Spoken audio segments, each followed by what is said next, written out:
Hello everyone, it's Shane Kanto, your Wasteland review, and welcome to the Wasteland, my weekly talk show where I talk about whatever the hell I want. And this week I'm doing my Oscar picks of you have the nominees. The 95th award ceremony released the nominees this back at the end of January, and now I'm going through all the categories, the nominees that they picked, and picking the one that I feel like is the most deserving.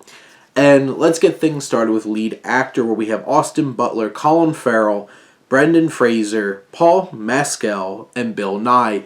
I really think Brendan Fraser should win this. I think it's a wonderful story of him making this comeback and winning this award for a role he deserves it for, because he tore the house down with this performance, and there's just so much emotion, just raw nerve there, and what he's doing with all of those prosthetics on and being able to really bring so much humanity to this character.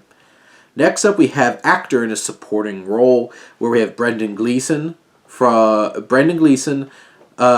Tyree Henry, Barry Keoghan, Ke Huy Quan, and Judd Hirsch. And I have to go with Ke Huy Quan, who just absolutely sparkles in Everything Everywhere All at Once. All the different versions of this character that he gets to play. The physicality, the humor, the moments where he's like suave and everything. And just like there's so much that he brings to this role. He really deserves it. Actress in a leading role, Cate Blanchett, Ana de Armas, Andrea Riseborough, Michelle Williams, and Michelle Yeoh. And still can't believe Michelle Williams is being run as a lead actress, but whatever. I really think Cate Blanchett should win this for playing Lydia Tarr. Oh my god. This character is a force to be reckoned with. And Cate Blanchett just brings so much to this role. I really want to pick Michelle Yeoh, but after I saw Tar, I'm like, because like I saw like Michelle Yeoh will not be beat, and then I watched Tar, I'm like, oh, I guess so. Next up, we have Best Supporting Actress. We have Angela Bassett, we have Hong Chow, we have Carrie Condon, Jamie Lee Curtis, and Stephanie Hsu, and I have to go Carrie Condon. Her portrayal of Siobhan from Banshees of Inisherin, I just fell in love with this character and this performance the second I saw her on screen. She brings so much to this movie. The whole cast of this film is absolutely incredible, and any of them would be deserving of winning their awards, but I think really Carrie Condon deserves that Best Supporting Actress award. We have animated feature film, Guillermo del Toro's Pinocchio, Marcel the Shell with Shoes On. We have Puss in Boots, The Last Wish, The Sea Beast, and Turning Red. I have to go with Marcel the Shell with Shoes On. By their rules, this is an animated movie, and boy, is it wonderful. It hits so many emotions. It is one of the most endearing films I have watched in a long time. Next up, we have cinematography, James Friend for All Quiet on the Western Front, Bardo, False Chronicle of a Handful of Truce, which is Darius Konji. We have Mandy Walker for Elvis. We have Deakins for Empire of Light, and Florian Hofmeister for Tar. I can't believe I'm not picking Deakins, but I'm picking Hofmeister for Tar, because I remember watching this film and just being amazed by the incredible cinematography, the framing, the undershots of her conducting alone are just so visceral in the way that they portray things. We have costume design, we have Babylon, Black Panther Wakanda Forever, Elvis, Everything Everywhere All at Once, and Mrs. Harris Goes to Paris. So glad that little movie has become an Oscar nominee. I have to go with Everything Everywhere All at Once. It's the boldest, it's the most interesting, it's the most different and dynamic of all of them. Just give it to them. Next up, we have directing. We have Martin McDonagh of the Banshees of Inisherin, the Daniels for Everything Everywhere All at Once, Steven Spielberg for The Fabelmans, Todd Field for Tar, and Ruben Östlund for Triangle of Sadness. I did not see that coming, but I have to give it to the Daniels. How did they make that movie work? That's it. Like, how many people can make that movie work? And that's enough for me to give it to them. We have documentary, feature film. We have All That Breathes, All the Beauty and the Bloodshed, Fire of Love, A House Made of Splinters, and Navalny. And I have to get to Fire of Love. This is a gorgeous, breathtaking film. It's a beautiful love story and a horrifying experience seeing all these volcanoes going off, and so informative of what we learned through Miranda July doing the narration as well. I just fell in love with Fire of Love when I saw it, and I really wish it should win. Now, I have to admit, documentary short film, none of the documentary shorts that I saw made this list. So, if I had to pick one, I'm going with the Elephants. Elephant Whisperers, because I like elephants. I do have to go back and watch them, though, so please keep that in mind. Film editing, we have The Banshees of Inisherin, Elvis, Everything Everywhere at Once, Tar, and Top Gun Maverick. Come on. How did they piece Everything Everywhere All at Once together to make that even work? You deserve that Oscar, Paul Rogers. Good for you. Next up, international feature film. We have All Quiet on the Western Front. One of the biggest surprises here. Argentina 1985. I have to watch that one.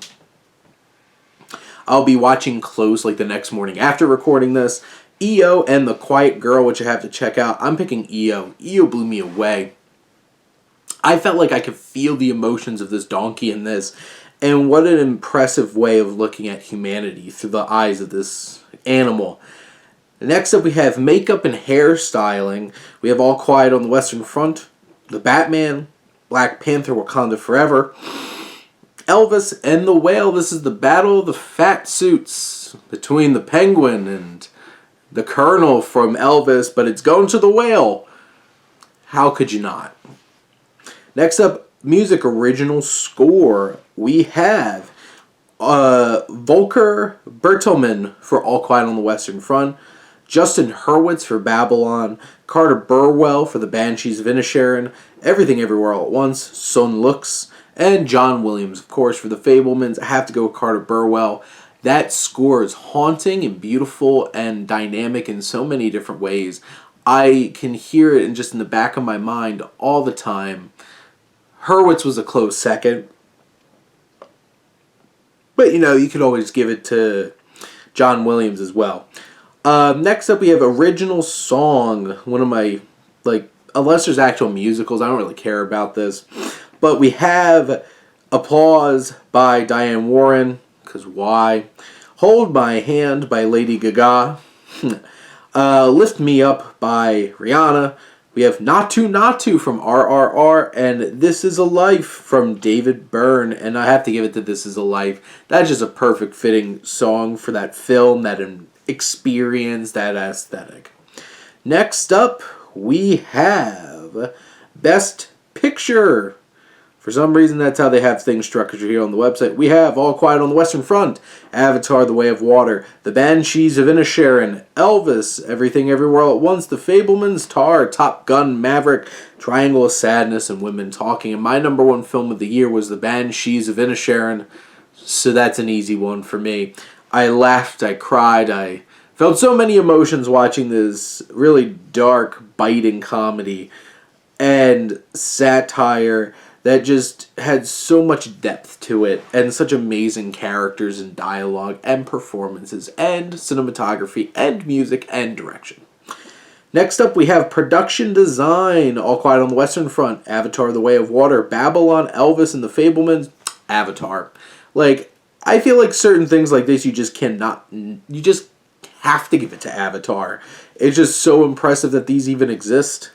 Next up, we have short film animation, and we have The Boy, the Mule, the Fox, and the Horse. We have The Flying Sailor, Ice Merchants, My Year of Dicks.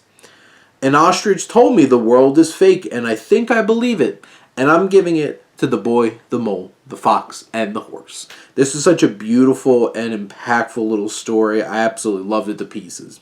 Short film, live action, An Irish Goodbye, Evalu, La Poupelle, Night Ride, and The Red Suitcase, La Poupelle. such a beautiful little film. It's right there on Disney Plus. Go check that one out. We have sound. All Quiet on the Western Front, Avatar: The Way of Water, The Batman, Elvis, and Top Gun Maverick. Top Gun Maverick. That's all I have to say. Visual effects. This is like the biggest award on this show. The other runs, we have All Quiet on the Western Front, The Batman, Black Panther, Wakanda Forever, and Top Gun Maverick. It has to go to Avatar. How could it not?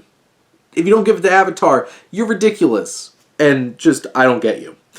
Adapted screenplay, we have All Quiet on the Western Front, written by Edward Berger, Leslie Patterson, and Ian Stokell. We have Glass Onion and Knives Out Mystery, written by Ryan Johnson. Living, adapted by Kazuo Ishiguro. Top Gun Maverick, one of the most shocking nominations on this.